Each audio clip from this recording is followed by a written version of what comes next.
Die finale ronde van die Dink of Sink Universiteitskompetisie van 2021 het op 26 November vanjaar in Pretoria plaasgevind. Debatspanne van die Universiteit van Pretoria en die Noordwes Universiteit se Potchefstroom kampus het teen mekaar meegeding. Die 4 manne van NWU het as wenners uit die stryd getree. Ek is MP Fourie, ek swat regte. Ek is Enjanel, ek is finale jaar BCom LLB student. Ek is Kara van der Westhuizen en ek staan se 2 jaar BCom regte student. Ek is Brigitte Geier en ek is nou 'n LLB student. Ons is van die Universiteit van Pretoria. Ons nie amptelike spannaam is Wenpie van Wyk Lou of IP1. Ja. Goeienaand, my naam is Rian Retief. Ek doen tans my honeurs in bedryfsielkunde. Ek is Ruben Koetser en ek studeer BCom regte. Ek is Louis Boshoff en ek is 'n 4de jaar farmasie student. Ek is Jack Koetser, ek swat rekenaar ingenieurswese en ons is Veritas Manskoshuis van die NWU af. Dames en here, baie welkom by die 2021 Dink of Sink Universiteit debatsfinaal. Dit is 'n voorreg om met julle vandag hier te wees. Dankie ook aan die spanne wat hierdie jaar deelgeneem het. Ons sit daarom maar werklik met die room van Suid-Afrika se universiteite vandag by hierdie kompetisie. Wel gedaan aan beide spanne wat dit tot hier gemaak het. Ons sien verskriklik baie uit na vandag se debat en ons hoop julle geniet dit. Ons hoop dat hierdie is vir julle 'n sinvolle geleentheid. Ons hoop dat julle hieruit kan leer en ons hoop dat julle hier kan wegstap met 'n nuwe lewenservaring om julle op julle leierskapspad en julle hele lewenspad verder te kan vat en dat julle 'n sukses daarvan kan maak. Debat het vir my persoonlik besonder baie beteken. Dit het my op 'n absolute ander koers gesit in my hele lewe en ek hoop dat julle self ook dieselfde ervaring uit hierdie universiteite debatskompetisie uit kan neem. Nou goed, so die onderwerp, kom ek begin so eerstens. Die NWU span is die inleidende span, die regeringsspan en die tikkie span is die opponerende span. Hulle het almal die loting gister gedoen, hulle het hulle onderwerp gister gekry. Die onderwerp vir vandag se debat is hierdie eis glo 'n nuwe grondwet behoort beding te word. Iets in daai lyn, ek kan nie nou die presiese bewoording onthou nie. So ek hoop ek het dit reg gekry. Gaan eerder met wat ek gister gesê het as wat ek vandag sê. Dis die belangrikste. Maar vir die gehoor dat julle daarom weet oor wat se nonsens hulle vandag hier gaan gesels. Vir die gehoor wat nog nooit universiteite debat gekyk het nie weet hoe dit werk nie, net vinnig. Ons begin met die eerste spreker van die regeringsspan en dan die eerste spreker van die opponerende span, dan kry hulle elkeen so 'n geleentheid. Maar wat universiteite debat soveel lekkerder maak as enige ander debat is, gedurende hulle toespraaktyd kan die ander span vir hulle vrae vra. So basies het jy wanneer jy begin met jou toespraak 'n minuut se beskermde tyd, waar niemand vir jou vraag kan vra nie, dan tussen 1 minuut en 7 minute is dit oop tyd, dan kan ander spanne vir jou vrae vra. Op 7 minute lê ons weer klokkie.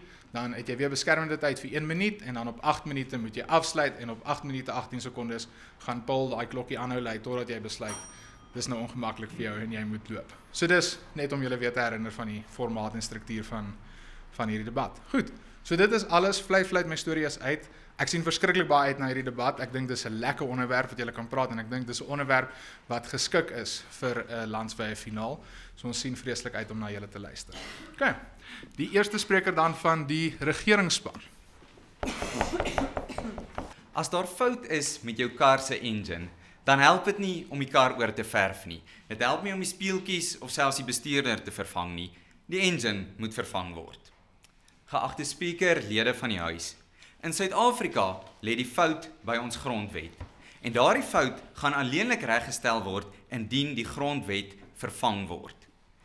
Daarom glo ons as regering, die Suid-Afrikaanse grondwet is te veel gebonde aan die verlede.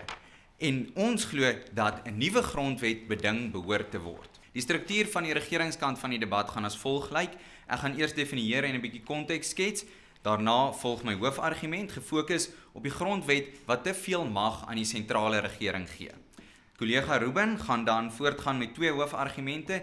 Eerstens wat gaan oor die gebrek aan verteenwoordiging van die diverse groepe in ons land en tweedens oor die vaarbeskrywing van die beperking van regte in artikel 36 van die grondwet. Volgende gaan ons derde spreker Rian praat oor die onvermoë van die huidige grondwet om politieke konflik te kanaliseer en laastens gaan ons sweep Jack dan die debat van ons afrond.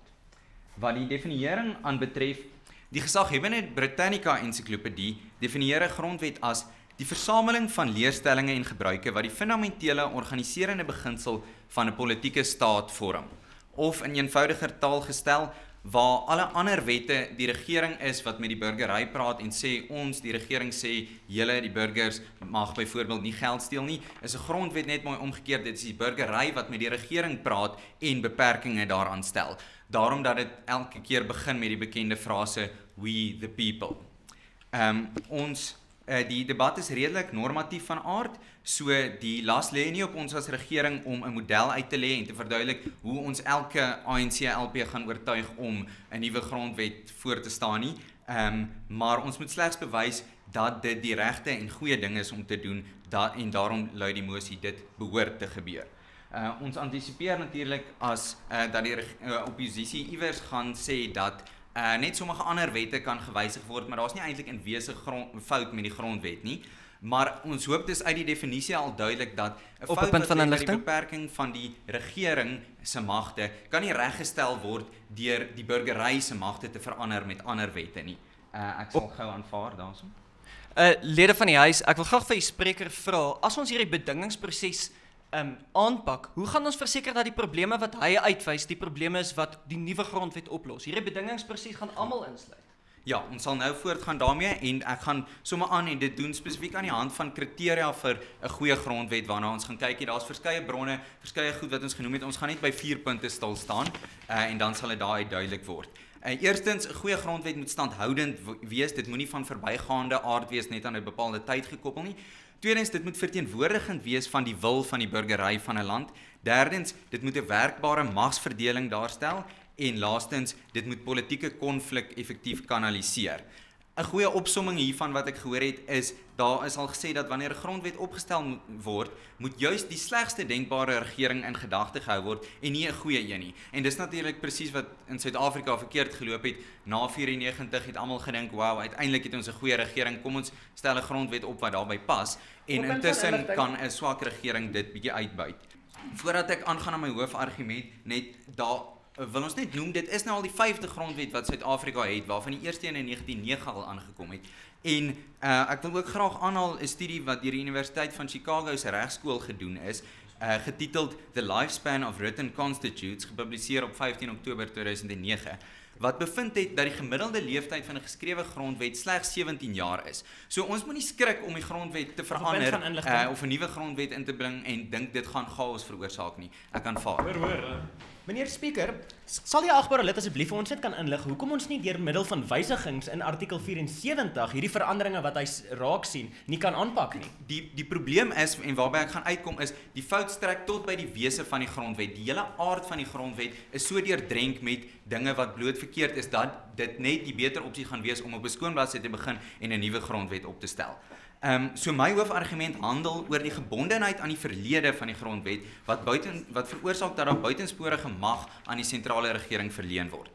Telke male in die verlede, wanneer 'n kommunistiese bestel misluk, dan sê die voorstanders van kommunisme byvoorbeeld dat daar eintlik niks fout is met kommunisme nie, maar dat dit net verkeerd toegepas is deur die bewindhebbers in daai geval. En ek wil nie sê ons grondwet is soos kommunisme nie, maar iets soortgelyks gebeur in Suid-Afrika. Almal sê nee, daar's nie regtig fout met die grondwet nie, dis net hierdie swak regering wat dit nou swak toepas en dis al wat reggerig moet word. Maar ons wil duidelik uitwys, daar is foute in die regering en ek gaan nou deur 'n paar aanhalings dit uitwys. Eerstens, somme in die voorwoord van die grondwet. Ons jaag na om die onreg van die verlede te heel. In artikel 25 van die grondwet. 'n Persoon of gemeenskap wat na 19 Junie 1913 van eiendom ontneem is geregtig om op terugeiening van die eiendom. In artikel 29 rakende onderwys, iets op dieselfde trant, die behoefte om die gevolge van wette en praktyke van die verlede wat op grond van rasdiskrimineer het reg te stel. En so gaan dit aan en so gaan dit aan, alles oor praktyke van die verlede. En wat presies is die fout hiermee?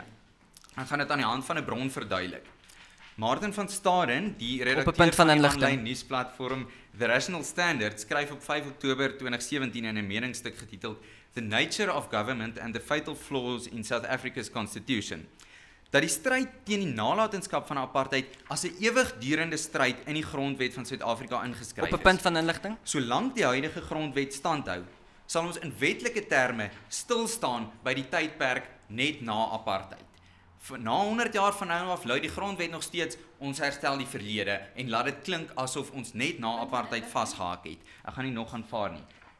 En dan die probleem hiermee is, of ek wil eers verwys na die teenoorgestelde wat in Amerika gebeur het, waar daar 'n verklaring van onafhanklikheid was wat verwys na die onreg van die Britse ryk en so aan, en toe 'n aparte grondwet wat 'n voortdurende aard het wat nie elke nou en dan gewysig hoef te word nie. Want dit sal belaglik wees om op 'n 200 jaar oue wet soos die Amerikaanse een nou nog te wys na die onreg van die Britse ryk wat nou daarteen nog reggestel moet word. En so sê ons daar moet 'n Suid-Afrikaanse grondwet van vooraf opgestel word wat oor 200, 300 jaar van nou af nog geldig kan wees omdat die aard daarvan nie tydelik is nie.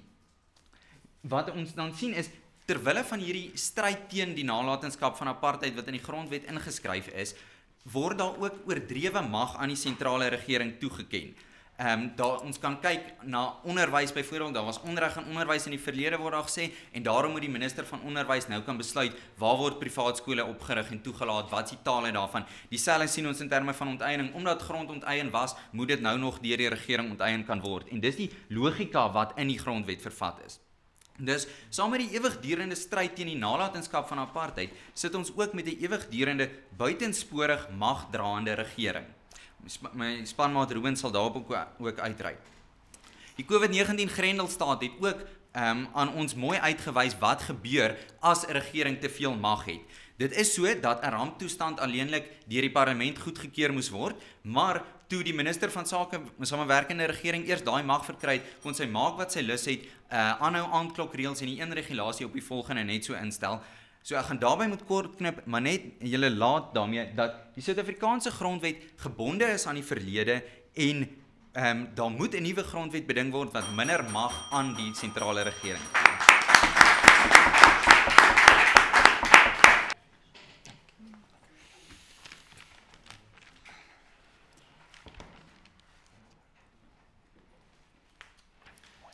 Meneer Speaker, lede van die huis.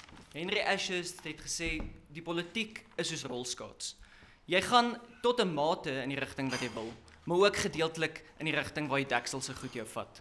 En die regering se wiele vandag, lede van die huis, is besig om af te kom. Hierdie huis glo nie 'n nuwe grondwet behoort beding te word nie, want dit is ongegrond. Ek organiseer my toespraak soos volg. Eers gaan ek weer kyk na die begripsontleding. Daarna gaan ek ons interpretasie en argumente aan die voorhou. Ek gaan reageer op wat die eerste minister kwyt geraak het en dan uiteindelik my eie hoofargument lewer. Okay, as ons kyk na die begripsontleding, kyk ons eers na nuwe, verbuiging van nuut. Nuut dui dan op iets wat anders is of verskil van die vorige of voorafgaande, wat na 'n ander kom of in die plek van 'n ander inneem.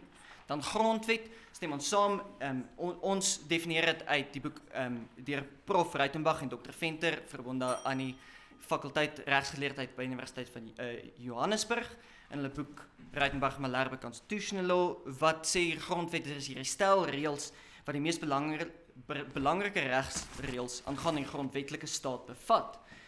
Maar wat baie belangrik vandag is dat ons nuwe grondwet as 'n eenheid definieer. Ons praat nie hier in die lig nie, ons praat oor die heeltemal vervanging van die 1996 grondwet, maar ek dink daarom die regering stem saam met ons aan daai kant. Nou my adjunkt eerste minister gaan daaroor praat, maar dit sluit nie in die wysigings van die grondwet in terme van die grondwet nie, maar ek dink ons is gelyk daar. Dan beding. Beding dui daarop deur ooreenkoms die terme van 'n regshandeling vas te stel. Dis die Woordeboek van die Afrikaanse taal. En dit dui op 'n onderhandeling. Die impak van die woord beding, lede van die huis, is onmiskenbaar vir vandag se debat. Ons debatteer nie vandag oor 'n nuwe grondwet, 'n goeie nuwe grondwet wat ingestel word nie. Ons debatteer vandag oor of die bedingingsproses aangepak behoort te word. En wanneer ek reageer op die eerste minister, gaan ek weer hieraan raak. Dan behoort hy op 'n beleidsproposisie. Ons interpretasie is dan soos volg. Hierdie huis glo nie die onderhandeling om die 1996 grondwet te vervang met 'n nuwe wetsontwerp aangaande staatsmagte behoort onderneem te word nie. Ek wil gou stil staan op die bewyslas wat op die regering lê. Hulle moet eers bewys dat daar 'n genoegsame rede is om die 1996 grondwet te wil verander en dan ook dat dit proporsioneel is om hierdie moeisame proses om 'n grondwet te verander aan te pak. En ons antwoord op al twee hierdie vrae is definitief nee. Voor ek aangaan na ons argumente, neem ek die punt. Indien die oppositie bedinging wil beskou as iets wat net gaan oor die onderhandeling daarvan, wil ons sê dat selfs al sou dit nie slaag nie, terwille van die waarheid van die saak dat dit die goeie en regte ding is om te doen, staan ons as regering dit steeds voor dat 'n nuwe grondwet beding behoort te word. Wel, ek dink bedinging het tog 'n element van om te onderhandel met die oog om 'n nuwe grondwet te sit, 'n grondwet in plek te stel. Om 'n hele moeisame proses van bedinging, en my tweede spreker gaan meer daaroor praat, aan te pak en sê, ag maar as ons in elk geval nie 'n grondwet kry nie, is dit oukei. Is definitief nie waar ons vandag wil debatteer nie, maar ek bly stem saam dat bedinging dan is waaroor ons vandag debatteer, hierdie proses aanpak. My span se argumente gaan dus volg wees. Ek gaan vra wanneer is dit geskik om 'n nuwe grondwet in te stel. Maar die Jinkler van die oppositie gaan wys op die bestaande meganismes van die grondwet verander en dan ook kyk na die proses van 'n grondwet, 'n nuwe grondwet beding. Die lid van die oppositie gaan dan wys dat Suid-Afrika nie tans 'n suksesvolle grondwetbedinging kan of hoef te onderneem nie. Nou, op reaksie op wat die eerste minister gesê het. Die eerste minister het gepraat oor hierdie nuwe grondwet wat hulle wil instel, en hy het gepraat oor die probleme met die ou grondwet. En hy het sy grootste punt was dat die grondwet vasklou aan die verlede. Nou, dames en here, as ons vandag regtig oor bedinging praat, dan moet ons eerlik daarmee wees dat as ons 'n bedingingsproses gaan aanpak, gaan die meeste partye in daai bedingingsproses ten gunste wees van die verlede van Suid-Afrika aanspreek. So sy hele punt val uit as ons werklik praat dat ons die bedingingsproses moet aanpak. Meeste Suid-Afrikaanse partye staan definitief hierdie regstel van die verlede voor. Dan het hy gesê die hele aard van die grondwet moet verander. Ek wil vandag vir die eerste minister sê dat volgens artikel 74 van die grondwet kan elke liewe gedeelte van ons grondwet verander word. Dit is 'n moeisame proses, dit behoort 'n moeisame proses te wees. Maar ons grondwet maak voorsiening daarvoor om elke liewe artikel in hom te verander. Ek gaan dan aan na my hoofargument toe. Nou, dis baie snaaks, ons haal dieselfde bron aan wat professor Ginsberg en Elkins, die empiriese studie, hulle is verbonde aan die fakulteit regsgeleerdheid onderskeidelik aan die Universiteit Chicago en Illinois, wat hulle gepraat het oor die gemiddelde lewensduur van grondwette. En wat ek wil uitwys is dat hulle gewys het wel die gemiddelde lewensduur van 'n Afrika grondwet is 10 jaar. Maar die eerste minister het weggelaat om te noem dat dit nie 'n goeie ding is nie. Hierdie kort duur van grondwette in Afrika is 'n aanduiding van die politieke onstabiliteit in Afrika.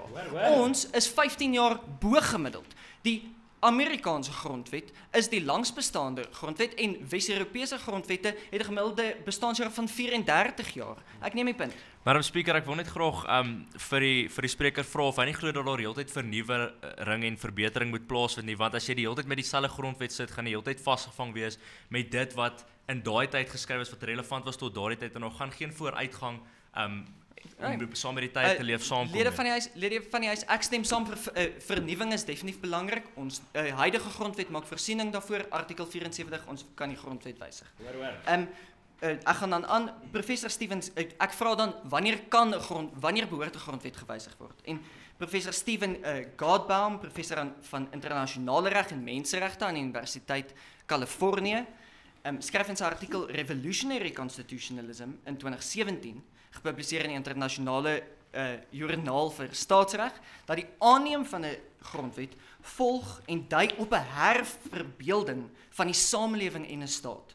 Dis 'n ingrypende verandering aan die fondasies van 'n staat gemik op radikale noodaanspreek. Dink aan die voorbeelde van nuwe grondwette instel. 96, wanneer ons jare van apartheid moet oorgaan in 'n staat wat demokraties is en vreedsaam is. Franse revolusie waar die monargie omvergewerp word. Hierdie is ingrypende veranderinge aan die bonimores van die land. Ek gaan dan aan en ek haal professor van regsgeleerdheid aan die Universiteit Oxford, H.L.A. Hart aan, wat skryf in sy 1961 boek The Concept of Law, dat die bestaan van die reg afhanklik is van burgers se aanvaarding daarvan. Die bedinging van 'n nuwe grondwet vereis eers 'n bevolking wat daarvoor vra. Dit strek verder as ongelukkigheid met politici of met die regering. Dit kom neer op 'n radikale verandering van die samelewing se sedes, een wat nie blyk uit ons huidige Suid-Afrikaanse samelewing nie. Lede van die huis, ons glo nie 'n nuwe grondwet behoort beding te word nie. want dit is ongegrond. Hoor.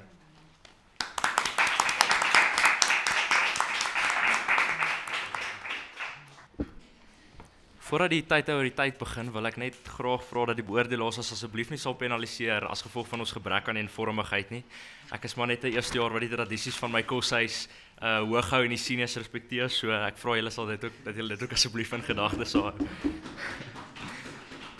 Geagte Madam Speaker, lede van die huis, ek besef nou wel dat ek my taalgebruikspunt op risiko gaan plaas deur baie gebroke Khoisan te praat, maar nietemin. Ke itngara ke. Ek hoop dit was alright. Wat beteken dat diverse mense verenig. Die aanhef tot die huidige Suid-Afrikaanse grondwet stipuleer dat die land aan almal behoort wat daarin leef en dat almal die reg het om gehoor te word in ons land. Wat mooi aansluit by my eerste hoofargument wat lei dat die huidige grondwet nie inklusief genoeg is teenoor ander kulture en 'n tekort het aan burgerlike insette en burgerlike bydraes by die skryf van die grondwet. Tweedens sal ek uitwys dat artikel 36 van die grondwet baie onduidelik en vaag is en versuim om die sonsak-klousule benadering te volg wat broodnodig is as ons eenheid en vereniging as ons hoofdoel wil bereik. Ek gaan nou eers voor deur spesifieke paar punte van repliek op die oppositie se bydraes te lewer. Eerstens het die eerste spreker van die oppositie of rakende die punt van inligting wat die oppositie gevra het in ons eerste minister se spreekbeurt, is daar 'n probleem met die hele grondwetlike bestel van parlementêre demokrasie wat nie gaan verander word deur net sekere veranderinge aan te bring nie, omdat die hele bestel, die hele struktuur van parlementêre demokrasie glad nie aanspreeklikheid verseker in die parlement en in die kabinet nie, wat op die ou ende lei tot 'n sentralisering van mag en slegs deur aanpassings gaan ons nie daardie strukturele foute wat in die wese van die grondwet geleë is nie, kan oplos nie. Ek neem die punt. Madam Speaker, ek wil net seker maak of die ander span bewus is dat die grondwet van ons land die oppergesag is van al die wette in ons land en dat almal insluitend die regering onderhewe is aan die grondwet en aan al die waardes en die vereistes wat daarin is en daarom moet ons hulle eerder verantwoordbaar hou en as hulle nie verantwoordbaar gehou word deur die elemente van die grondwet wat daartoe van toepassing is nie, moet ons dit dan wysig. Madam Speaker, ek dink ons kan almal saamstem as ons kyk na die huidige stand van sake dat daar nie aanspreeklikheid is nie en dat ons politici het wat deur 'n party verkies word en nie deur die mense verkies word nie. So daar is geen aanspreeklikheid teenoor die burgers en die politici nie wat die strukturele wese van parlementêre demokrasie soos in die grondwet vervat. Jy's uitwys, dis waar die probleem lê. Tweedens, weer eens is die huidige wese van die grondwet dit wat die probleem is en ons moet daardie strukturele wese in die beginsels van die grondwet soos wat dit vervat is, aanspreek. En derdens wil ek net vir julle uitwys oor julle wat gepraat het oor Suid-Afrika, oor Afrika lande se grondwet wat net 10 jaar oud is. Suid-Afrika het al reeds deur 5 verskillende grondwette gegaan sedert 1910 wat reeds uitwys dat ons daardie vernuwing paadjie gevolg het en dat ons moet aanhou om daardie vernuwing paadjie te volg. Op 'n punt van inligting. Ek neem die punt. Meneer of Madam Speaker, ek wil net dit duidelik stel deur die veranderinge wat jy nou aangewys het wat ons aan die grondwet gemaak het die afgelope 5 keer. Daai het 'n nuwe grondwet geskryf. Sy nou wil reghelp, maar die keer het ons gedwing om 'n radikale verandering te maak aan die bonies mores. Op hierdie oomblik is daar nie vir ons daai druk om 'n radikale verandering te maak nie en daarom het ons nie 'n grondwet nodig nie. Dankie Madam Speaker, maar ek dink dit kom weer eens terug nadat ons grondwet soos wat ek in my tweede hoofargument gaan uitwys, eerstens nie toe dit geskryf was op die regte beginsels geskryf was en met die regte insette van burgers geskryf was nie en dat daardie strukturele fout van aanspreeklikheid en mag nie in die huidige stelsel aangespreek word nie.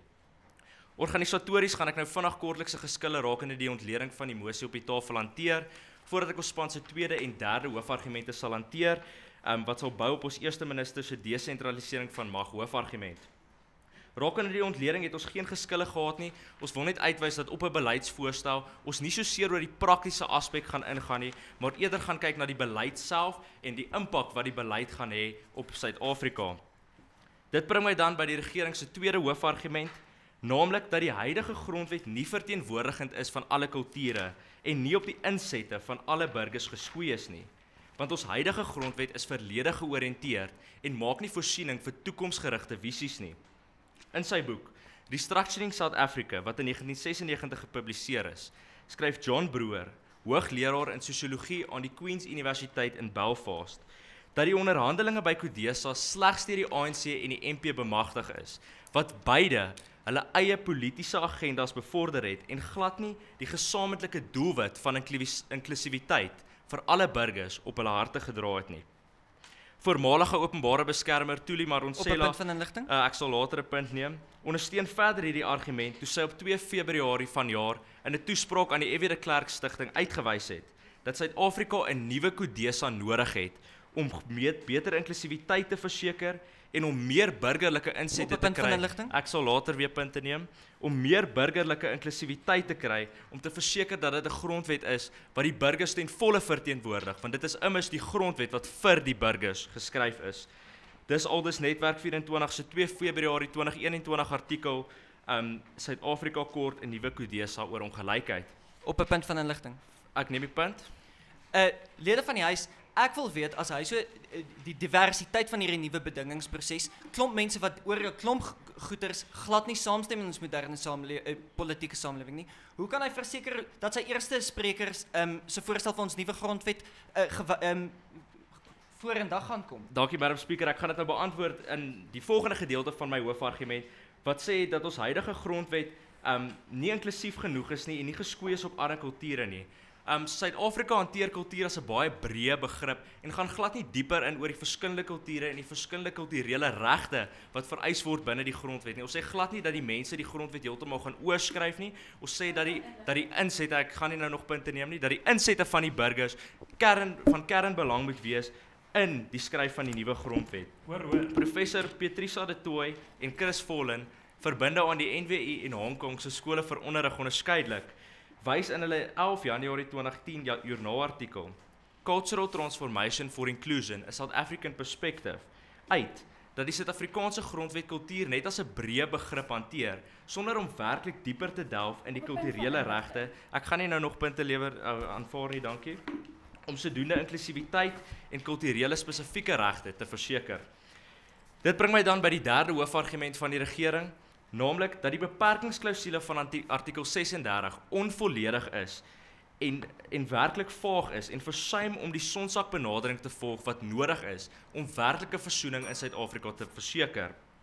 Die eerste aspek van hierdie argument gaan spesifiek fokus op dat ons grondwet gefokus is op die regstelling van foute, wat alles goed en reg is. Maar as ons daardie doelwitte van die regstelling van foute gebruik, wat gaan dan gebeur?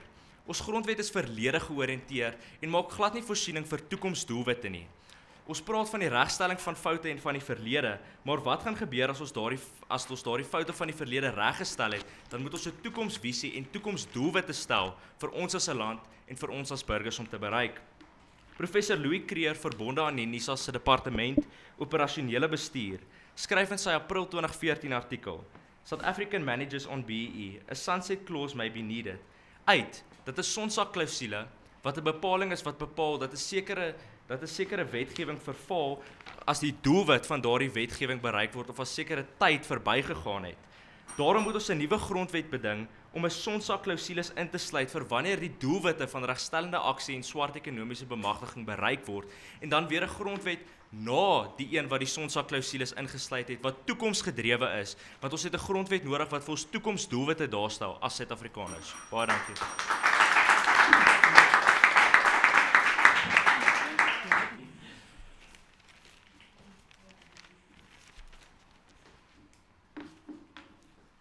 Meneer Spreker, die skaap wat sy kraal ken, weet waarom vir die jakkalsies weg te kruip. Ons weet reeds wat in hierdie grondwet aangaan, lede van die huis. Daarom kan ons dit meer effektief gebruik in die toepassing van ons alledaagse lewens. Ek organiseer my toespraak graag soos volg. Eerstens wil ek die begripsontleding nader om enige verskille uit te stryk, en tweedens gaan ek my argumente aan die voorhou en bewys hoekom die oppositie vandag korrek is. Daar's een ding baie duidelik vandag in die hand, en dit is dat die regering se harte lê waar die grondwet eindig. Om te begin met my begripsontleding, lede van die huis, ons beamoen die definisie van beding, maar ons wil net die regering herinner. Die beleid as te ware is die bedingingsproses. Ons praat oor die voordele en die nadele van bedinging. Die regering kan nie verseker dat die grondwet wat hulle aan ons voorhou sal verskyn deur die bedinging nie. Om dan daarna aan te beweeg, gaan ek na my eerste argument toe. waar ek gaan sê dat daar reeds 'n beter proses is om grondwetlike probleme op te los, lede van die huis. Hierdie grondwet is die hoogste wet in die Republiek van Suid-Afrika. Suid-Afrika het 'n lewendige grondwet, lede van die huis, wat elasties genoeg geskryf is vir ons om aan te pas by elke liewe situasie. Dit is dus ongegrond en ongeregverdig om 'n nuwe grondwet te beding as ons reeds gereedskap het om die grondwetlike probleme effektief op te los. Voormalige grondwethofregter Albie Sachs sê op 27 Oktober 2021 in 'n onderhoud met die grondwetregskenner Justice Mavenza by die 40ste herdenking van die Canon Collins Trust dat toe hy en die ander gewese regters wat almal deel was van die stryd van demokrasie moes aftree, was hy baie bekommerd geweest. Hulle het glad nie geweet of die nuwe regter superreg tegnies gaan wees met die benadering van die grondwet nie. Maar vandag sê hy hoef nie bekommerd te wees hieroor nie. Die grondwet en die grondwethof het daarin geslaag om 'n styl te maak en 'n benadering te maak, om 'n benadering te kweek wat 'n sleutel is vir die geweldige positiewe impakte wat dit op die land het. Daarom kan ons sien dat die grondwet aanpas van generasie na generasie sonder dat die presiese woorde aangepas word. So pas dit by elke generasie aan. Voordat ek dan na my tweede bron toe beweeg, gaan ek die agbare lid se punt neem. Ons wil net seker maak dat van die regering se kant af ons argumente beide gerig is op die nuwe grondwet self en die bedinging van die nuwe grondwet. Dat of die nuwe grondwet beding word of ingetoer word, die argumente stel dat 'n nuwe grondwet nodig is en die proses daartoe gevolg behoort te word. Lede van die huis, hierdie punt van inligting handel juis oor die beleidsproposisie en die punt dat hierdie bedingingsproses sentraal is en dis hoekom ons ook uit die praktiese uitvoerbaarheid daarvan moet praat, want dit is van die mosie in die proses, is integrale deel van vandag se mosie om te praat oor die bedingingsproses. Om dan na my tweede bron toe te gaan, wat op die eerste spreker van die regering se debat net op reageer ook. Op 16 Augustus 2011 in die onderhoud met Paul Berkowitz, ekonoom en SA politieke skrywer verbande aan Wits Universiteit, sê die ANC sekretaris-generaal Gwede Mantashe dat die grondwet en die grondwethof in opposisie is teen die regering, lede van die huis. Dus het die regering nie noodwendig daardie magte nie. En dit is juist die doel van die grondwet, lede van die huis. Dit is hoekom die trias politica of die verdeling van magte beginsel spesifiek in die Suid-Afrikaanse grondwet ingesluit te word. Prof Pierre de Vos, verbonde aan die Departement Publiekreg van Kaapstad, skryf in sy 2014 artikel Changing the Constitution dat die grondwet is daar, nie net om die probleme op te los nie, maar ook om die staat se magte te beperk. Die grondwet veroorsaak 'n dinamiese stabiliteit vir ons om voort te leef. Hoe doen hy dit, vra ons? Sal die agbare lid van die regering asseblief my beantwoord? Okay, goed, so julle vat 'n baie sagte stand en sê dat julle kan net aanpas, julle hoef dit nie heeltemal oor te skryf nie, maar dink jy nie dat daar iets fundamenteel verkeerd is met 'n grondwet wat so verlede verbonde is nie? Ek dink daar's iets fundamenteel verkeerd met 'n grondwet wat glad nie die verlede herken nie, want ek dink die waardes wat in ons huidige grondwet is, juist die verlede effektief aanspreek en daarom kan ons alles wat tans is in ons grondwet staan aanpas met wysigings om sodoende vorentoe te streef soos wat die generasies vooruit gaan. As die politieke wil genoeg is, lede van die huis, kan ons die grondwet verander deur middel van wysigings. Dit is al 17 keer in die verlede gedoen en ons kan dit weer doen, lede van die huis.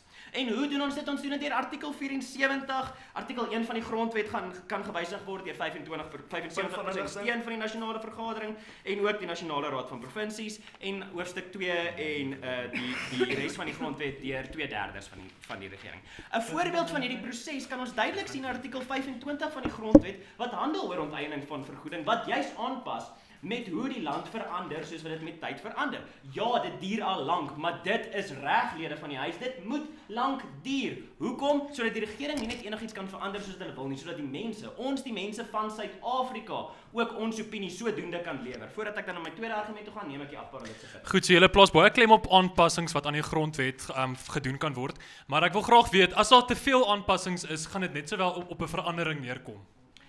Die agbare lid se aanmerking dui op een ding, lede van die huis. Hy luister hoegenaamd nie na my argument nie. Daar is nie soveel aanpassings nodig nie, maar indien die milieu van ons hedendaagse tyd so vorder, kan ons hierdie aanpassings maak met die nodige tyd, sonder om die tyd te bestee, jarelange tyd te bestee, om heeltemal 'n nuwe grondwet aan te pak. My tweede argument, lede van die huis, is dat dit 'n aardsverskywende proses is om 'n hele nuwe grondwet aan te pak.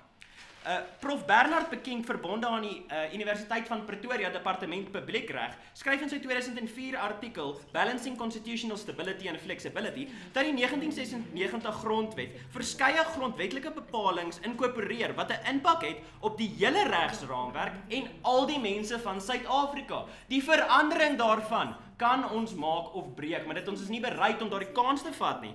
Wanneer ons kyk na die proses om 'n hele nuwe grondwet te skep, kan ons sien dat daar nie 'n vasgestelde, voorgeskrewe proses is nie, en dat ons enigste punt van verwysing is die wysigingsproses wat ons tans het, tesame met die prosesse wat in vorige grondwette se inkorporering gebaseer is. As ons kyk na 1910 was daar groot gebeurtenisse soos die Uniewording van Suid-Afrika, 1960 die Republiekwording van Suid-Afrika, 1983 die driekamer parlement geïmplementeer is en 1996 toe Suid-Afrika 'n demokrasie word. Natuurlik. So wanneer ons kyk na die opstel en die onderhandelinge rondom die 1994 grondwet, kan ons sien dat die proses tydsaam is. Dit is 'n lang tydsame proses wat moeilik is want dit het al die publieke belang nodig en almal moet dit bespreek. Die verskil tussen nou en toe is dat daai tyd was daar tabula rasa of die spreekwoordelike ground zero, die begin van demokrasie. Ons kan van daar af vorentoe beweeg. Dit was absoluut nodig. 'n Nuwe grondwet sou die hele samelewing beïnvloed. Lede van die huis, die bedinging van 'n nuwe grondwet is ongegrond. Dit het onnodige aardverskuivende invloede op die samelewing. Ons hedendaagse grondwet is breed, oop, jonk en wysigbaar. Daarom kan ons eerder met die duiwel wat ons ken werk, as om te kyk na die duiwel wat ons nie ken nie. Ons sê dus, dat die grondwet behoort nie beding te word nie, want dit is ongegrond, omdat daar beter prosesse is om konstitusionele probleme op te los, en omdat 'n nuwe grondwet aardsveranderinge sal veroorsaak. Dankie.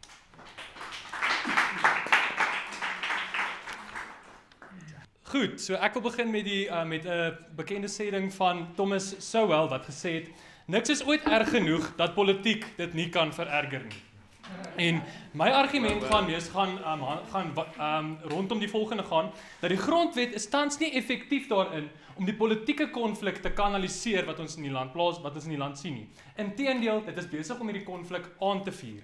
Ek gaan met 'n paar punte van repliek begin en dan sal ek in my argument indelf en dan sal ons sweep aangaan om die hoogtepunte van die debat aan te spreek.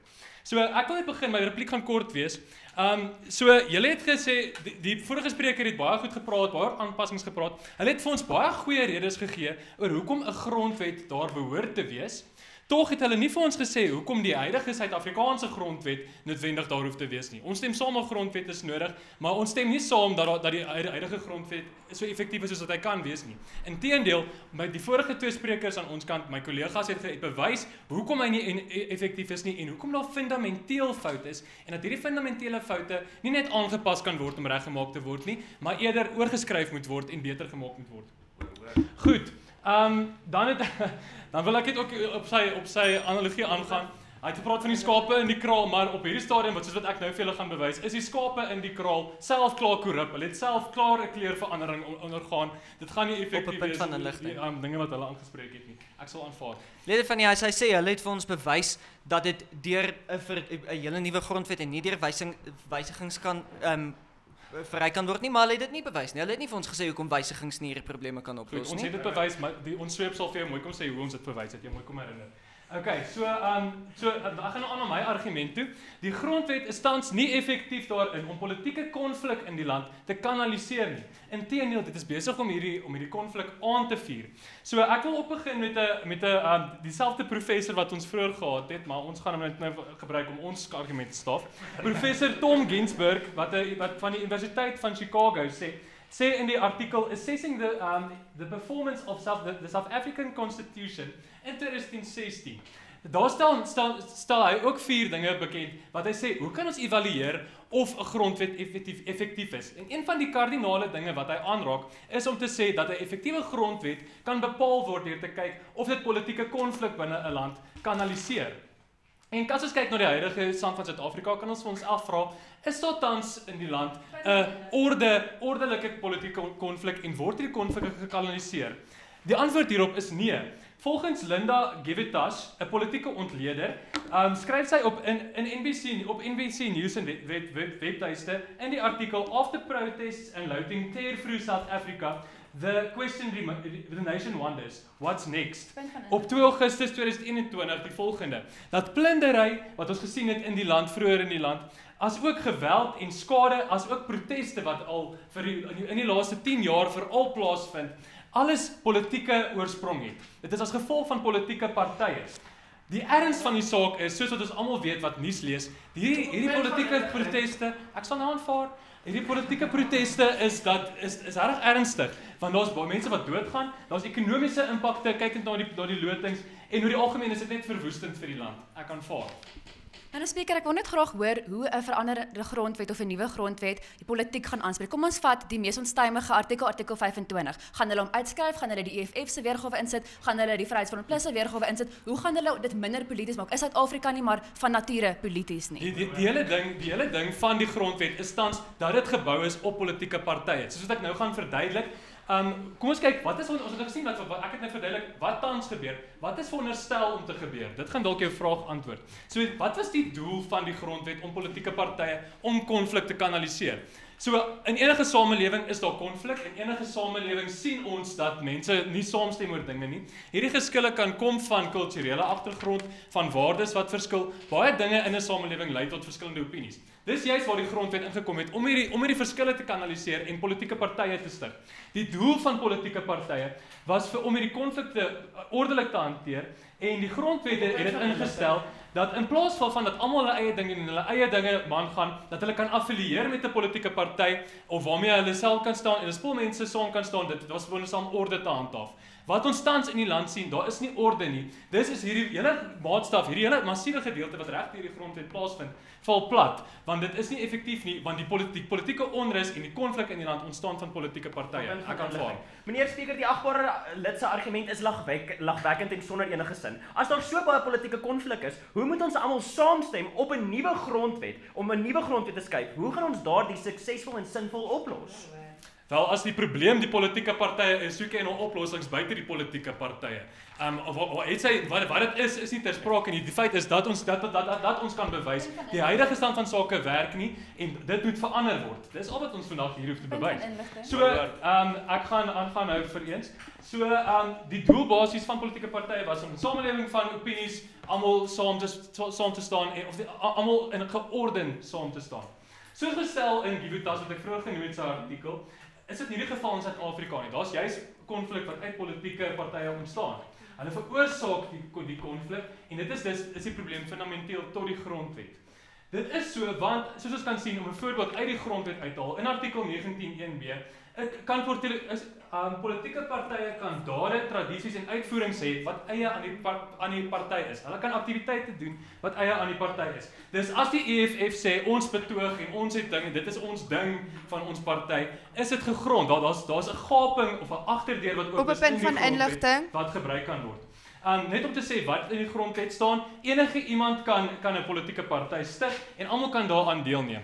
En aan die aktiwiteite van 'n politieke party deelneem. Dis daai agterdeur staan daar, as 'n politieke party gestel is op ons vat grond weg of ons beklei, dan mag ek deelneem daarvan want ek affilieer en dis is my reg. Op 'n punt van inligting. Dit is fundamenteel tot die grondwet. Goed, ons gaan nou ook kyk, nog 'n ding wat hierdie aan het, is die xenofobiese geweld wat ons in die land sien, wat ook 'n politieke agtergrond of 'n politieke oorsprong het. Kenneth Roth, die uitvoerende direkteur van Human Rights Watch, skryf in die World Report van 2018 waar hy identifiseer verskeie kwessies binne in hierdie artikel. Hy sê daar's verskeie dinge wat die grondwet nie dek nie. En ons meen dit is genoeg dinge wat nie net aangepas kan word nie, maar wat eerder tot verandering roep. So hierdie dinge is gestremdheidsregte, vroueregte, grondhervorming, omgewingsaktivisteregte, buitelandse beleide, maar ook waarop ek nou wil fokus, die xenofobiese geweld wat plaasvind in die land. 'n Voorbeeld wat ek wil gebruik kom uit hierdie artikel van Kenneth Roth uit, waar die KwaZulu-Natalse premier, Willis Mkuku, in 2018 die buitelandse winkeleienaars in sy dorp weggejaag het en gesê as hulle nie loop nie, dan gaan hulle inkom. Hierdie het in 2018 gebeur. Dis sien ons, dis 'n premier, dis is hy polities geaffilieer, hy behoort aan 'n party en dis het hy regte, want sy regte word beskerm in die grondwet. Hy kan hierdie doen. Die grondwet hits dus hierdie xenofobiese haat en geweld aan. So wat sê al hierdie vir ons is dat die aanvanklike oplossing van die grondwet om orde te handhaaf tussen mense se verskillende opinies is nie meer effektief nie. Dit is verlede georiënteerd soos wat ons span nog deurlopend gesê het. Ingewortel is daar gapings wat heeltemal te veel is om net aangepas te kan word. Dit roep eerder vir 'n totale omskakeling. Ek wil wel eindig met 'n sêding van George Washington: malheid is skaars in individue, maar in groepe en politieke partye is dit die reël. Dankie.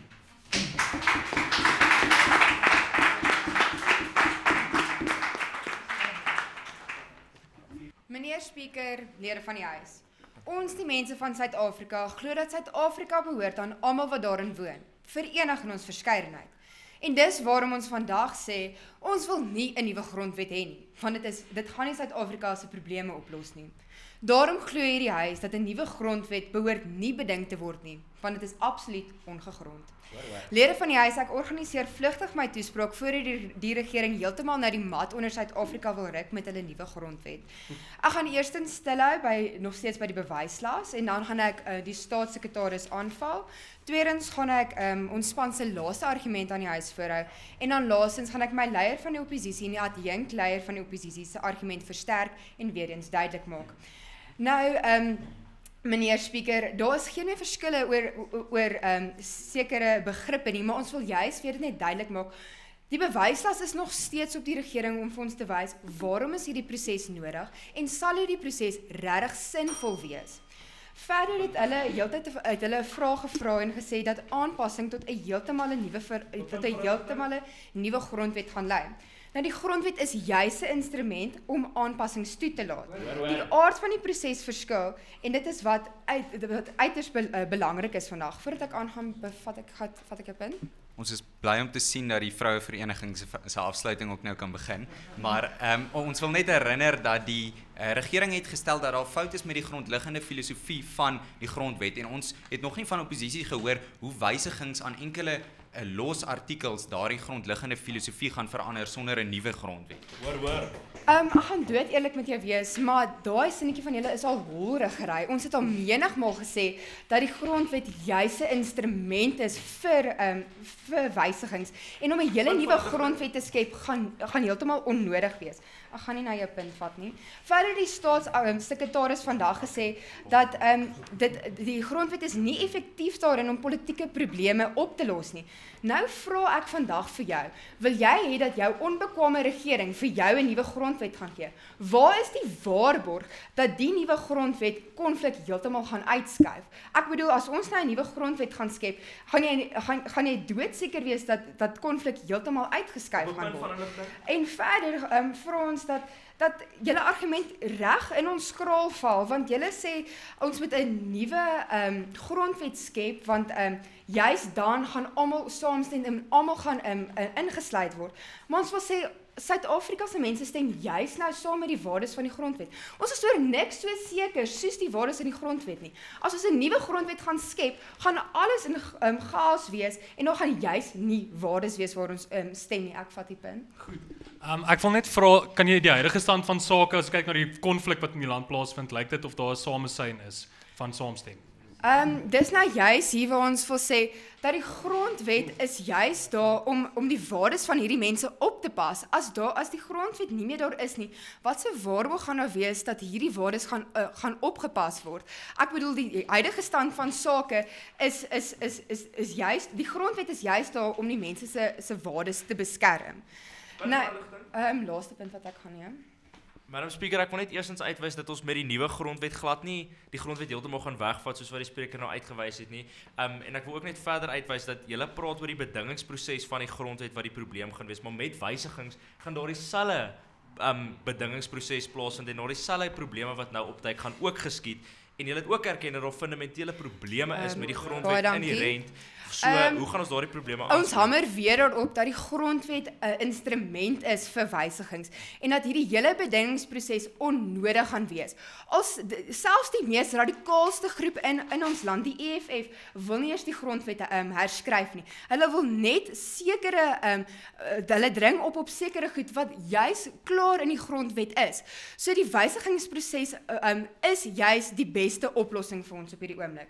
Meneer Speaker, lede van die huis, ons die mense van Suid-Afrika is oor niks anders so seker as oor die waardes wat vervat word in die grondwet nie. Nou vra ons vandag, waarom moet die grondwet enigstens beding word? Dit is ongegrond, onnodig en ongevraagd. Daarom behoort die bedingingsproses nie plaas te vind nie, want daar is nie 'n behoefte daaraan nie en verder sal niks produktiefs daaraan kom nie. Voorsitter, 'n probleem word opgelos wanneer die wortel uitgekap word, nie wanneer die grond bo die wortels omgespit, rondgeskuif of vervang word nie. Al het die grond 'n nuwe gesig, bly die probleem steeds diep daaronder. Waarom wil ons dieselfde doen met Suid-Afrika se probleme? Waarom wil ons die probleme net dieper wegsteek onder die naam van 'n nuwe grondwet? Lede van die huis, dit is duidelik dat daar nie 'n aanvraag is na 'n nuwe grondwet nie, want ons probleme lê nie in die grondwet nie, maar in die uitvoering daarvan. In die artikel South Africa's problem lie in the political negligence, not its constitution, deur professor Penelope Andrews, voormalige dekaan van die Universiteit van Kaapstad se regsfakulteit, geplaas op The Conversation in 2017, word dit duidelik uiteengesit dat Suid-Afrika se gebrekkige regering pa moet staan vir die land se probleme en nie die grondwet nie. Lede van die huis, as ons verder kyk, sien ons selfs dat ons mees radikaalste groep, die EFF, nie eens die behoefte het om die grondwet te verander nie. In die artikel EFF launches Local Government Election Manifesto, New Headquarters, geplaas op 26 September 2001 op The Citizen, word die pilare waarop die EFF se manifesto gebou is uiteengeset.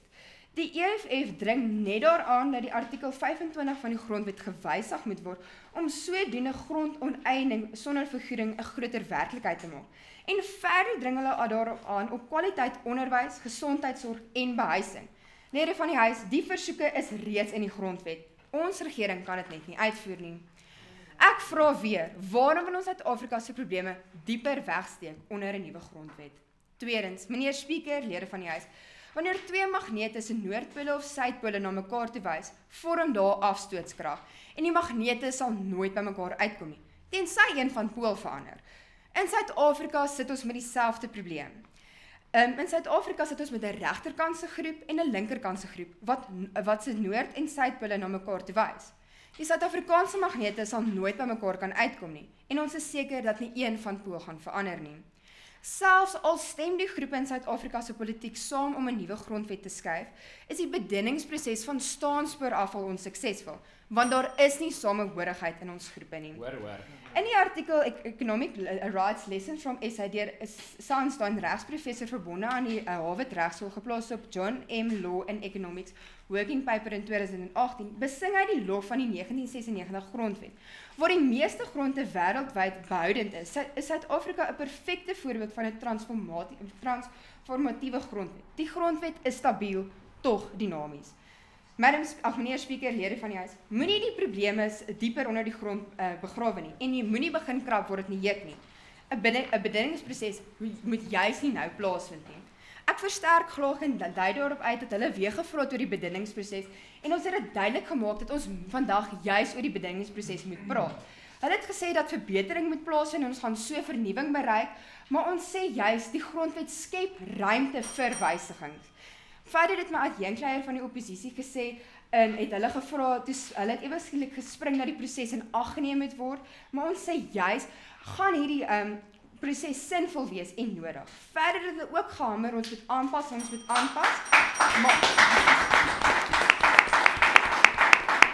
Sy, genaamd dames en here, altyd as ek met 'n sweeptoespraak begin, dan vra ek altyd myself 'n vraag af, wat is die doel van vanaand se debat? Ja, ons weet almal wat is die emosie van die debat. Maar wat vra die emosie eintlik vir ons? Wat is die doel hier agter? En wat ons hier kon agterkom is, die doel van vanaand se debat is die grondwet fundamenteel goed vir Suid-Afrika. Dit is eintlik waar dit gaan. En dit is die las wat ons as regering op het. Ons moet kan bewys dat fundamenteel is die grondwet nie goed genoeg vir Suid-Afrika nie. En omdat dit fundamenteel nie reg is nie, moet ons dit kan oorskryf. So dit is die kruks van die debat, is die grondwet fundamenteel goed vir Suid-Afrika, ja of nee? Nou is die vraag, wat maak 'n grondwet goed of sleg vir 'n land? En daarmee bring ek myself by my eerste bron. Die bron is gaan oor die doelwitte van die grondwet. So, Assessing the Performance of the South African Constitution is die artikel se naam, en in die artikel wat gepubliseer is op 2016, is 'n internasionale instituut vir demokrasie en verkiesingsbystand, geskryf deur Darrell Gleiser, hoogleraar van die Universiteit van Pennsylvania, sê hulle dat daar 3 goeders is wat baie belangrik is van 'n grondwet, wat die doel van daai grondwet is. Dit is om vrede in die land te behou, om transformasie seker te maak dat daar transformasie in die land is, en dan ook aanspreeklikheid. So, dit is dan nou die 3 goeders wat regtig belangrik is van 'n grondwet, en ons bewys nou vandag in hierdie debat, dat fundamenteel is die grondwet nie goed genoeg om by hierdie 3 doelwitte uit te kom nie, en daarom moet ons dit herskryf. So, daar's nou 'n klomp goeders wat ons vanaand oor gepraat het, oor aanpassing teenoor oorskryf. So, nou gaan ek iets doen wat 'n sweep gewoonlik nie doen nie, is dit die 2 kante by mekaar bring. Dames en here, ons almal praat van verandering in die grondwet. Hulle praat van aanpassings terwyl ons praat van oorskryf. So nou moet ons onsself vra, as daar die heeltyd so baie verandering moet gebeur in die grondwet, is daar nie dalk iets fundamenteel fout met die grondwet nie? Ek vat jou punt.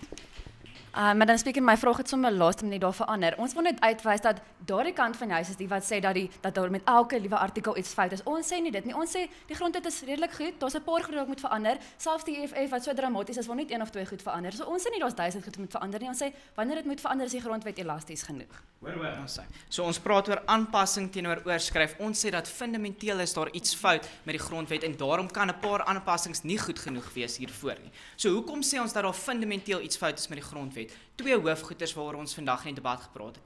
Eerstens, die mag wat ongebalanseerd geskuif is in die regeringsposisie teenoor die burger se posisie, en tweedens, die tydsverbondenheid wat die grondwet het. So kom ons praat 'n punt van inligting. Nou by wees.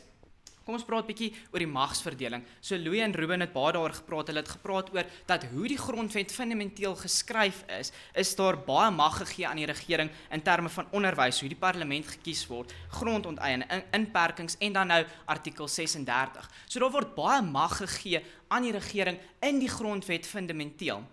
En dit is vir ons 'n probleem, want ons wil juis meer van die mag by die mense hê en minder by die regering. En dit is nie iets wat met 'n paar artikels verander kan word nie. Dit is iets wat fundamenteel verbeter moet word en oorgeskryf word van die grondwet. Ek vat die laaste punt. Ek wil graag vra oor jou eerste punt wat jy gemaak het. Ons vra weer, sit jy dan die mag in die hande van jou onbekwame regering om vir jou 'n nuwe grondwet te skep? Juis dan gaan die grondwet geen krag hê nie.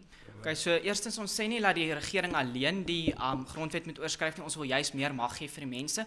En tweede, in die manier hoe die grondwet nou geskryf is, gee ons juis meer mag aan hierdie, soos wat julle genoem het, onbekwame regering. So ons moet juis, as ons sien dat die regering nie goed genoeg is nie, moet ons meer mag van hulle wegvat en meer mag vir die mense gee, en so gaan ons 'n beter Suid-Afrika hê. So, een van julle groot punte is dat dit vat verskriklik lank om die grondwet te hersien en dat dit 'n proses is en so aan. Nou ons wil eerstens 3 goeders eintlik daarop noem. Net omdat dit moeilik is, beteken dit nie dat dit nie moeite werd is nie. Tweedens dat die proses vat lank, maar dit is nog steeds die moeite werd. En derdens, dieselfde probleme wat julle uitwys met die oorskryf van die wet totaal en al, is in artikel 74 wat julle die hele tyd oor praat. Nou dieselfde moeilike proses wat baie lank vat en eintlik mag wegvat van die burgers, omdat dit so lank en tydsaam is, lê ook by artikel 74. En dit is al ingeskryf fundamenteel in die grondwet in. Ek gaan nou eers aanbeweeg.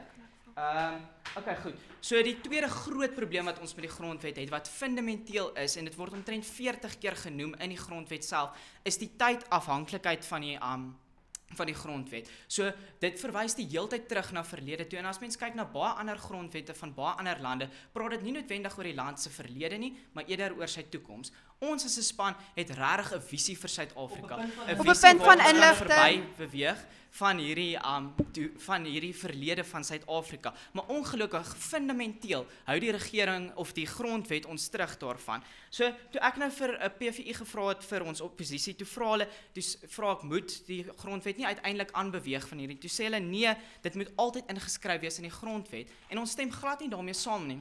Want ons soek graag 'n grondwet wat oor 100 jaar, oor 200 jaar nog steeds relevant is tot die land, nog steeds die burgers kan dien. As ons hierdie goeders fundamenteel ingeskryf het in die grondwet, dan gaan dit altyd 'n probleem wees in Suid-Afrika en ons gaan nooit kan verby beweeg van hierdie probleme nie. Dan het hulle ook gesê die enigste rede om 'n grondwet te oorskryf is 'n radikale verandering in die land. So hulle wil eers iets fundamenteel verkeerd sien in die land voordat ons dit herskryf. Ons draai dit bietjie op sy kop en sê, as ons radikale verandering in die land wil sien, moet ons radikale goed doen, soos om die grondwet te oorskryf. En dan dan die heel laaste punt wat hulle genoem het is, hulle het gesê daar's 'n clash tussen Louis se argument en Ruben se argument wat hulle gesê het, dat Louis praat oor ons moet aanbeweeg en Ruben sê dat ons moet ander kulture in ag neem en hulle het gesê dat hierdie twee nie kan gebeur nie. Dames en here, dit is vir ons 'n fundamentele probleem want ons visie van Suid-Afrika is juis een waar ons kan aanbeweeg van die verlede, maar nog steeds nog steeds oor die kulture van Suid-Afrika kan inkorporeer in die grondwet van Suid-Afrika. Ek vat julle punt. Lede van die huis, dit is nie baie relevant wat hulle visie vir Suid-Afrika is nie. Hulle is nie verteenwoordigers van die mense van Suid-Afrika wat die nuwe grondwet gaan skryf nie. Okay, goed. So, ons is mos nou hier om oor iets belangriks te debatteer en wat ons hier sê is dat die dinge wat ons voorstel om te implementeer, kan Suid-Afrika 'n beter plek maak en dit is goed genoeg om dit oor 'n debat te praat. So, dan die laaste ding is, hulle het gevra, hoe gaan ons die grondwet herskryf om minder polities te wees? Daar's 'n klomp baie vaag goeders in die grondwet wat ons oral oor geraak het, soos die goed oor die herformulering of die parlement herformulering. So wat ek eintlik net wil sê is dat in die grondwet staan daar jy mag affilieer met enige politieke party en deelneem aan dinge wat eie is aan daai politieke party. Daai eie aan die politieke party is 'n baie gevaarlike ding en dit is net een van baie voorbeelde wat ons kan noem in die grondwet wat so vaag is dat dit eintlik gevaarlik is vir die land. Ek sluit af met 'n aanhaling van F.W. de Klerk wat sê, in ons soektog na vrede moet ons konstant onsself afvra wat ons moet doen om 'n omgewing te skep waar vrede kan wees. Ons moet konstant kyk na hoe ons die land kan verbeter. En as die grondwet van Suid-Afrika nie meer ons dien soos wat dit gehet het 26 jaar terug nie, 25 jaar terug nie, dan moet ons dit oorskryf. Baie dankie.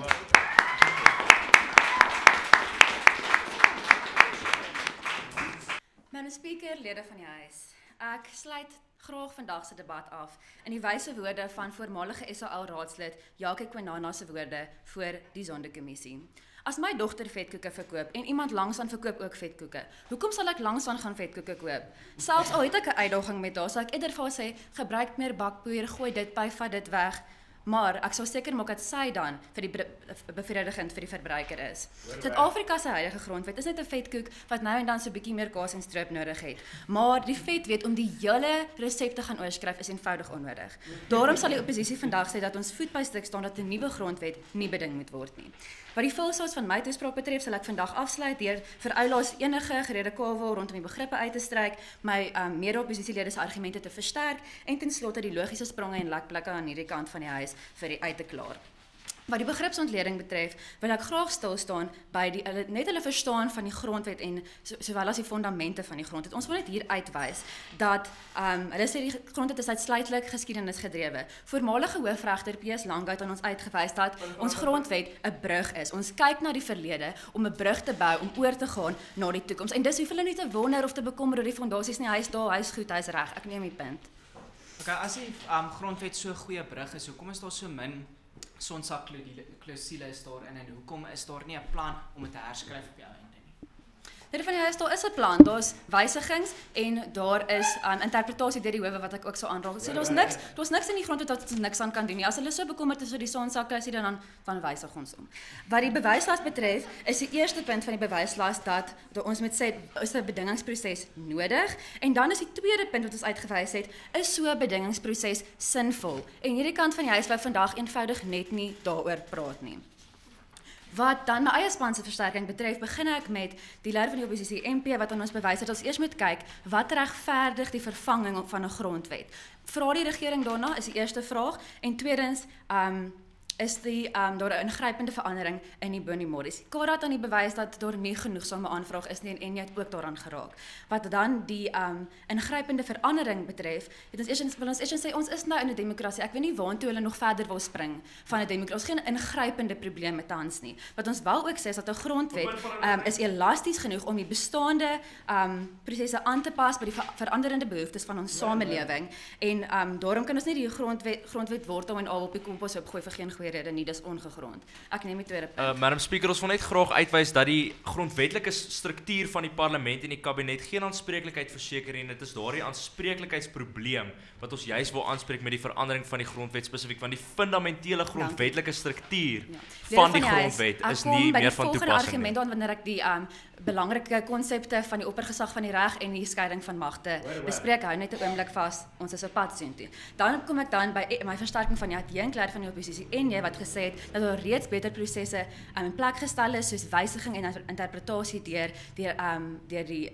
howe en ook dat dit 'n aardverskuivende proses is waaraan daar geen behoefte is nie. In die artikel Transformative Constitutionalism in South Africa, Creative Uses of Constitutional Court Authority to Advance Substantive Justice, skryf Eric Christensen, verbonde aan die Golden Gate University School of Law en hierna vir geslag, ras en geregtigheid, dat daar in 1994 'n intensiewe proses geïmplementeer is om Suid-Afrika te transformeer wat beide die tradisionele burgerlike en politieke regte ingesluit het sowel as die nuwe meer fundamentele elemente van geregtigheid. In 'n netedop hulle probeer om almal se broodjies aan alle kante te botter.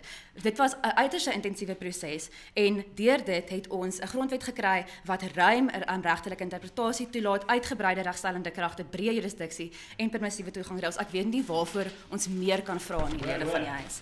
Laastens vir my versterking kom ek dan by ons derde Spreker Kara wat aan die bewys het dat daar geen behoefte aan hierdie verandering is nie en dat ons nie dit produktief sal kan regkry in ons onstuimige klimaat nie. Hulle het baie gepraat van die onstuimige klimaat. Dis juis hoekom ons nie 'n nuwe grondwet nou kan sit en skryf nie. Voor ek dan by my bron kom wat dit versterk, neem ek die punt. Goed, kan jy asseblief ons spesifiseer of bewys hoekom die huidige stand van sake en die chaos wat ons sien nie op grond van die grondwet wat politieke partye mag gee nie? Lede van die huis, ek wil nie altyd sê ek kom daarby nie, maar glo my, ek kom daarby. Ons gaan praat daaroor dat dit 'n absolute logiese feit is wat hy gemaak het om daai te met mekaar te vergelyk. Laastens wil ek net dan hier verwys na die artikel Defending the 1996 Constitution deur Dave Stewart, voorsitter van die EW de Klerk Stichting. Hier's EW de Klerk nou, hy gaan weer praat, lede van die huis. Op die stigting se webwerf skryf hy in gesprek met die 2009 toespraak deur EW de Klerk self dat ons nie kan ontken dat daar probleme opduik in die grondwet nie, maar dat dit hoogs waarskynlik is dat ons iets meer bevredigend in die plek daarvan sal instel. EW de Klerk uit die woord na die perd se bek. Hy sê dan ons moet die bestaande grondwet beskerm deur dit beskerm teen waninterpretasie, magsmisbruike, onvermoë van die regering en politieke ondermyning. Hy sê wel ons grootste fout is apatie en om ongewillig te wees om ons grondwet wat ons tans het te beskerm en te ondersteun. Dit bring my dan by my reaksie op die regering. Die eerste minister het gesê die fout lê by die grondwet en nie die verantwoordbaarheid van die regering nie. Dis wat hulle nou gevra het dat ek moet aanspreek in 'n punt van inligting. Eerstens, lede van die huis, is daar twee wetlike beginsels. Eerstens, die oppergesag van die reg. Niemand, nie die uitvoerende gesag of die president wat daarvan deel is of enigiemand is bo die reg nie. Dit bring ons dan ook by die skeiding van magte. Die uitvoerende gesag het nie ongebreidelde mag nie. Hulle word verantwoordbaar gehou deur die regshebbende gesag wat die grondwet toepas op die aksies van almal van Cyril Ramaphosa tot ons wat hier staan vandag.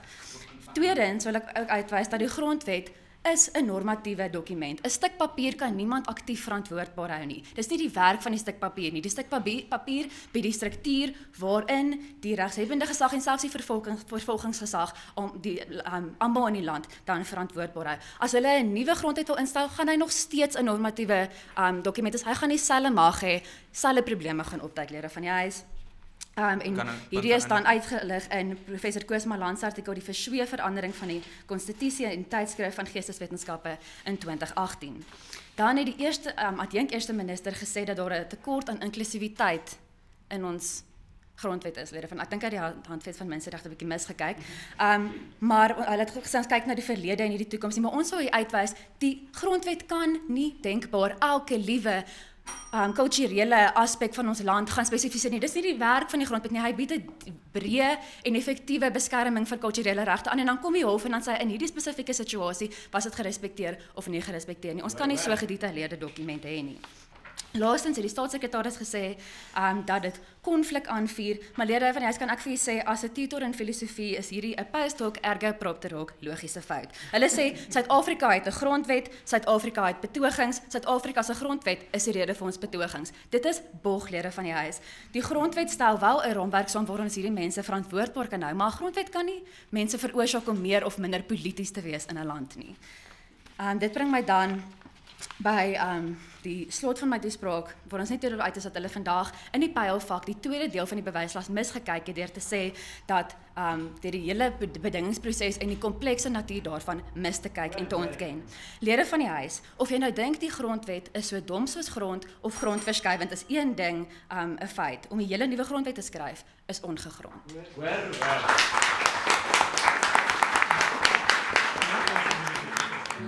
Ek dink debat is belangrik vir alle in 'n demokrasie waar publieke deelname so ongelooflik belangrik is, veral vir jong mense soos ons. Ek dink baie keer word jong mense se sienings verlore gegaan omdat hulle nie lig nie en ek dink veral debat leer ons om menings te hê en hulle ook te lig. Ek sou jong mense aanraai om definitief debat te begin. Dit is goed vir mense persoonlike ontwikkeling, mense leer baie sprekersvaardighede en ook kritiese denke om dit wat mense in die nuus raak lees en so te kan interpreteer en verstaan en 'n opinie daaroor te kan hê. Ek dink beslis Dink of Sink is 'n goeie inisiatief van AfriForum want dit skep 'n platform vir jong mense, veral universiteitsstudente, om juis vaardighede te bevorder, om juis teen ander goeie spanne te praat en juis 'n bietjie uit te kom en jou stem te laat hoor.